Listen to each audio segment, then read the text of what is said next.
We are Danny, Melissa, Emma, Jake, and we are Four Simple Lives. What you got, honey? So here's what we're dealing with. This is a hydraulic slide.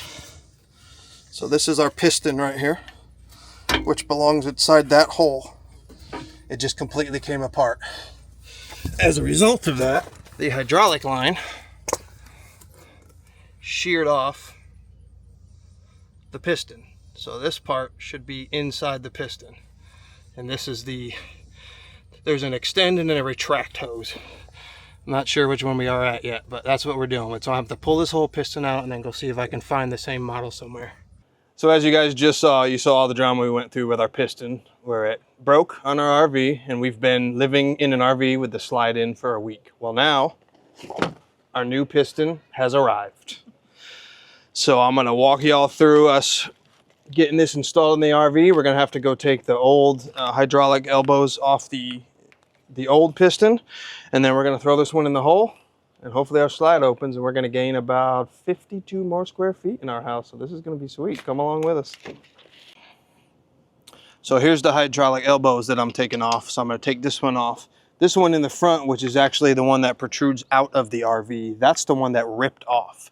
So the elbow is fine itself, but the reason we had to replace this piston is because inside here where the hydraulic elbow goes, when the slide malfunctioned, it ripped all the threads up inside this piston. So this piston looked as if I probably could have just thrown the bolt back in and ran it, but because it ripped this hydraulic line out, we lost the threads inside there. So I'm just gonna take this one, I took the other one's already off, take this hydraulic elbow off, and then we're going to install this and the other one on the new piston. Okay, so what we have to do, we're back at our old piston here, so we want to measure where the nuts and the lock nut is on the old piston, and we want to do the same setup on the new piston.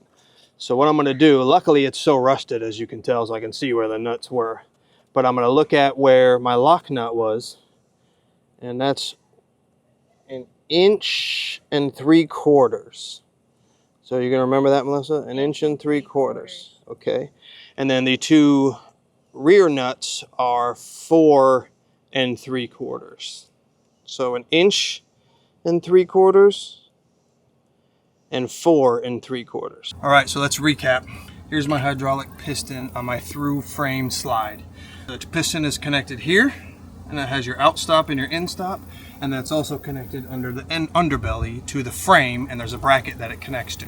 So we got to a rest stop, we tried to open the slide, went out like 10 inches, wouldn't go back in. We finally got it to go back in, got here to Athens, Texas, tried to open the slide again, opened it about 8-10 inches, and it stopped.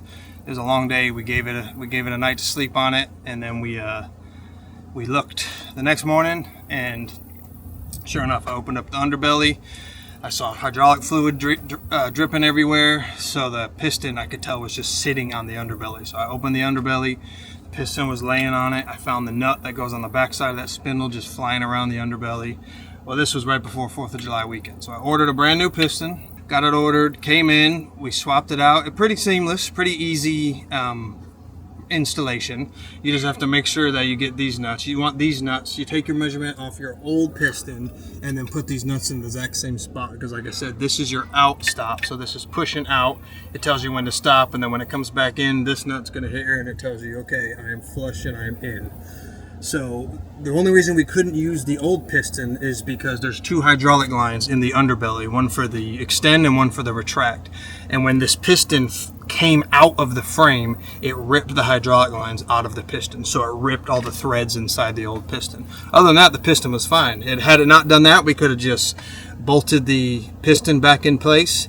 So one thing to note, it's an LCI Lippert product. So I looked up on their official website, and they have an official video of how to install and remove this thing. And the one thing I noticed is there's no torque specs on the nuts. So in the back there, in the underbelly, in the where it connects to the frame, to the bracket to the frame, I just tightened the nut as tight as I could. I looked it up online and I watched their video, and there's no torque specs at all that I could find. So it seems like maybe at the manufacturer it wasn't as tight as possible. I mean, it's a year old, yesterday, this thing? So it's a year old, and just a year of use, that nut just backed up, and it was a ticking time bomb. So we got to a spot, and luckily we were here for 10 days in Athens, Texas, and this is where it broke, so we had enough time to do it. But definitely a job that you can do as a DIYer, I think. You just got to do your research, and hopefully you can find a piston. So I hope this doesn't happen to you guys.